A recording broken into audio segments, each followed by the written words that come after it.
Hi, it's Mark Rushton of markrushton.com. And it is Sunday, December 20th, 2020. And this is the first of two videos that I'm making tonight. This one is about publishing your music and giving you the absolute bare minimum information that you need to get started. And this is what I taught today with a session that I had with John Harnish, who has been my occasional music conspirator over the past 15 years, largely with Ambient-Matic, but some other things that we've worked on over the years.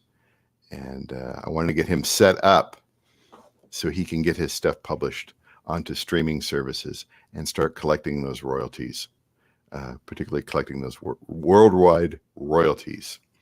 And so I want to give that information to everybody here, and you're free to go and do work with that and get going, because there's for people out there who create music or who create sounds, whatever it is, field recordings, nature recordings, you start looking out there and you start investigating and comparing sites and percentages and fees and all that sort of stuff, and it's I can understand it's overwhelming. I have been publishing my music and sounds on the internet for 20 years. I've been publishing them to music distribution services since 2004. I've been a member of ASCAP since 2002. I've been a customer of Songtrust since August of 2019. I use at least 5 different independent music distributors and sound distributors worldwide. And so I have a little bit of experience doing this, and I've had success in getting my music distributed around the world and collecting royalties. And so, yeah, I'm not a big star. Yeah, I don't have my 10th mansion yet, but this works. This is the way to get started in this day and age. And so I'm going to get started with that right now. I want to give you my sort of credentials there in the beginning. There are some links in the description. They're very basic links. I'm going to talk around them, so do watch the video until the end here.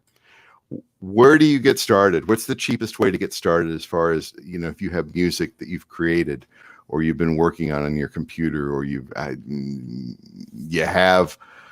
that you made a long time ago and you found the cassettes and they still sound okay, or you found the DATs and they sound okay, or they're on things you burned to CD or DVD years ago. Where do you get started?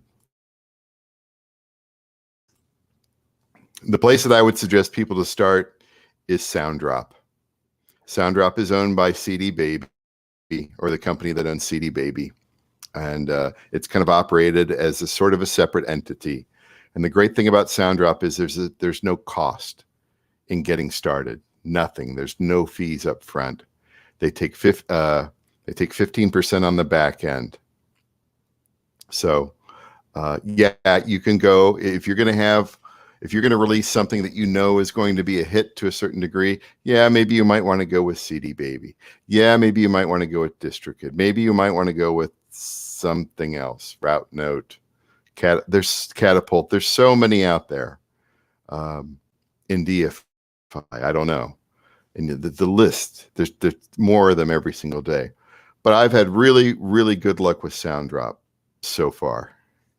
And their interface, yeah, there's a lot of things to fill out.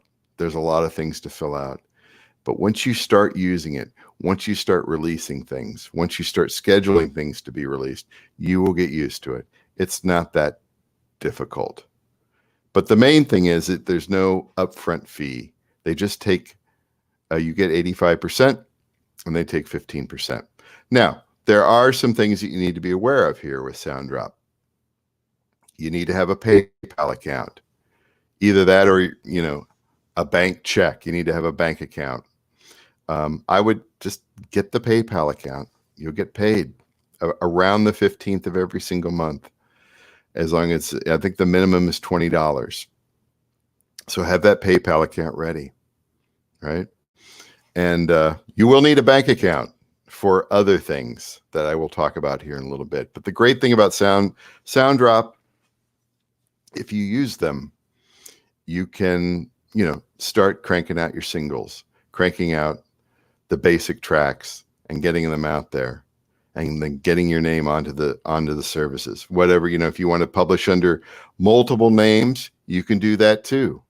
You're not just limited to one artist name, the artist name that you choose when you sign up for SoundDrop. Once you get into SoundDrop, if you say, oh, I want to release different music under a different name, you can do that.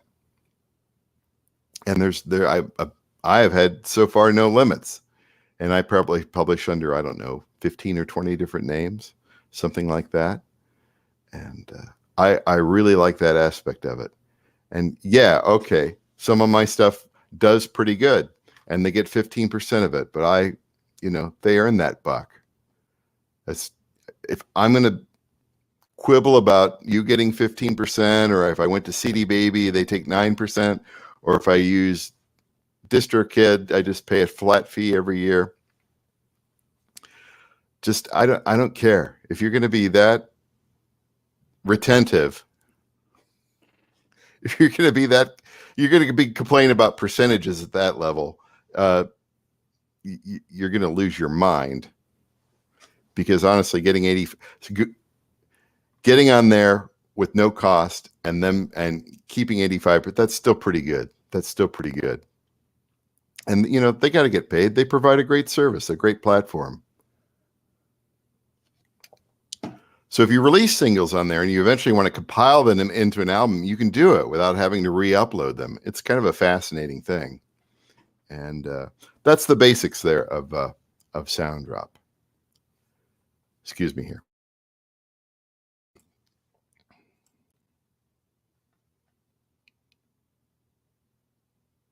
Am I back on here? There we go. Okay. The second thing you do after you get signed up on SoundDrop and you get your first album or single or however you want to release it, and get it out there and configure everything and get everything added in there, is that you need to join a PRO. What's a PRO? The Publisher Rights Organization. There's ASCAP, there's BMI, there's CSAC. CSAC is invitation only. I don't know if they invite everybody. They're in Canada. I don't know. BMI has a fee. ASCAP is. I've been with ASCAP since 2002. They're fine. So here's their site. Membership. I can't remember whether I did writer or publisher. I probably did both. $100 application fee. What do you get with the with ASCAP membership? You get an IPI number. That is very important for the next step. The next step is getting that IPI number and knowing what that is, because that is your key to collecting your publishing royalties worldwide. Because ASCAP will only collect their publishing in the United States. They collect a little bit of foreign, some Canadian stuff, but everything else on the PROs around the world, and I don't know how many there are, 40, 50, something like that. You have to go through. We'll get to that. So sign up for ASCAP, spend the $100, get that IPI number, and then move on from there. And the next step after that is Songtrust. And I probably should have made these a little bit bigger here. Something like this. Songtrust. I joined Songtrust in, I think it was August of 2019. I had been entering all of my titles into ASCAP over these years. So when I needed to get that data into Songtrust, I did an export from ASCAP. Everything worked out. I did have to do a little bit of cleanup because I had missed a few things from ASCAP over the years. But Songtrust, let me explain this here. They will collect your worldwide mechanical and publishing royalties. They have collected royalties for me that I thought I would never be able to collect. And And all in the first year. I'm really kind of amazed. Hold on here. Done a lot of talking today. Gosh, I forgot something here along the way. So let me add that.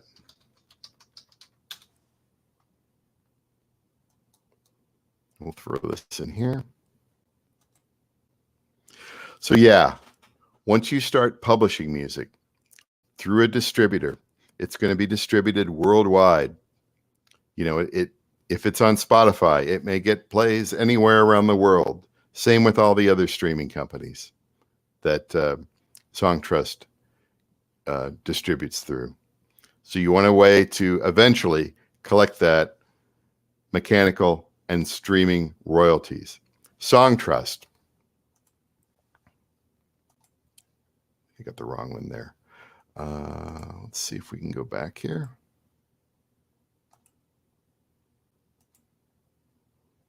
The dashboard. All right, we'll get off that here. So Songtrust, what does Songtrust cost? $100 fee. They take 15% on the back end, and they pay quarterly. And it's super easy to get your tracks into Songtrust, because once it's been distributed to Spotify, you log in, you add the song title, and then you match that song title up with what's in Spotify, and that finds your ISRC code. And then click it in, and it's matched. And you do that for any of your singles, any of your albums. That's the way you match. And then Songtrust goes and sends that data out to all the different PROs and everything worldwide. You don't have to do anything beyond that point. It's so super simple. It's great. It's much easier than having to deal with the forms at Music Reports and the forms at the Harry Fox Agency and the forms at, well, all those, anything. Just it's so easy. It's so easy. So yeah, the big trifecta here: Soundrop, ASCAP,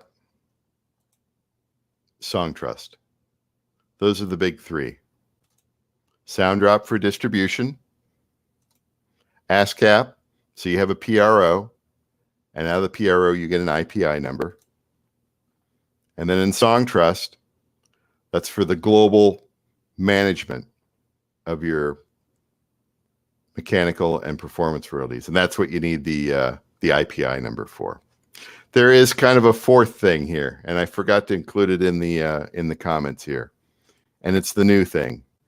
It's the MLC, the Mechanical License Collective. This is an organization that was created out of the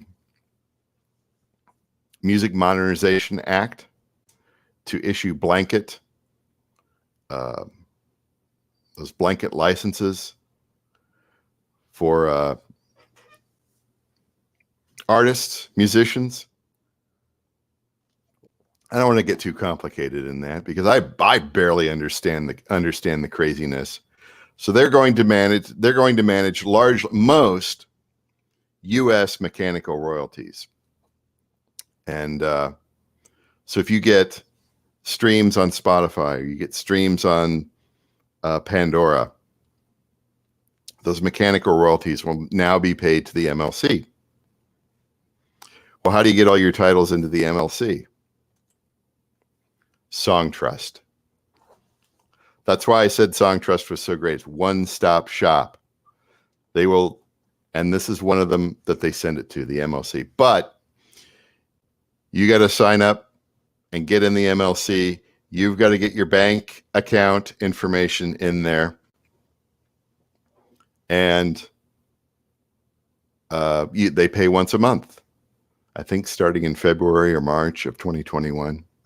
So yeah, so you need a bank account for that. You also need a bank account for Songtrust too. So make sure you have a bank account where you can send that money, because they don't send it to PayPal. So yeah, the MLC. Oh yeah, here it is. How much does Songtrust cost? $100 up front, 15% commission on the back. That's it. That's the basics. I know it's a lot. It's like it's for somebody new. It's got to be extremely confusing. And I'll make videos on this. I'll refine this sort of talk here in the future. But this is what I got. This is today when I set up John, I just set him up on SoundDrop, and I made sure that his PayPal account still worked. And we created a publishing company name for him, which we will use later. And a record label name for him. Super simple stuff. You can change it down the road too if you want. You know, you can make a new one and all that sort of stuff. So yeah, I got him set up on SoundDrop. Very soon I will get him set up on ASCAP. After that, I'll get him set up on Songtrust and get him in the MLC. What's beyond this? This is the bonus content. So once you're set up on, you start releasing stuff on SoundDrop. Once you have an ASCAP account, once you have a Songtrust account, and once you're in the MLC, what do you do beyond that? I would suggest getting on Bandcamp. It doesn't make me necessarily a lot of money, but it things kick out every now and then. Somebody bought something yesterday. And for above the price that I was offering it for, which is a really neat thing. So it's just Bandcamp is a nice thing also to be on. It's a wonderful interface. But I would not just there's a lot of musicians out there that only release on Bandcamp. You got to get out there, man. You got to get out there. The other thing that you're going to need to do along the way, and I know a lot of people hate Facebook, but a lot of these things that you do down the line to help promote your stuff, they want you to have either like a Facebook page for your band or a Twitter account or something like that. I would just Twitter, But Facebook, you can just go and create a page that you don't ever have to use. And you have that link to that particular page, and you can use that to unlock other things. Down the road, you're going to want an account at Next Big Sound because you're going to be on you're going to get your stuff into Pandora. So you need a Next Big Sound account. And when you get a Next Big Sound account, yeah, you're going to need that Facebook page. After Next Big Sound, you're going to want to get it into Pandora AMP. And I've talked about Pandora AMP in other videos. It's a fantastic service. You should eventually, they have monthly webinars on beginners and existing users. Both of those are well worth attending those Zoom calls. They're really good. And then once you kind of figure out Pandora AMP, you're going to want to get invited into Pandora Stories because you're going to want to be making playlists and getting featured tracks in the Pandora system. And of course, if you haven't already,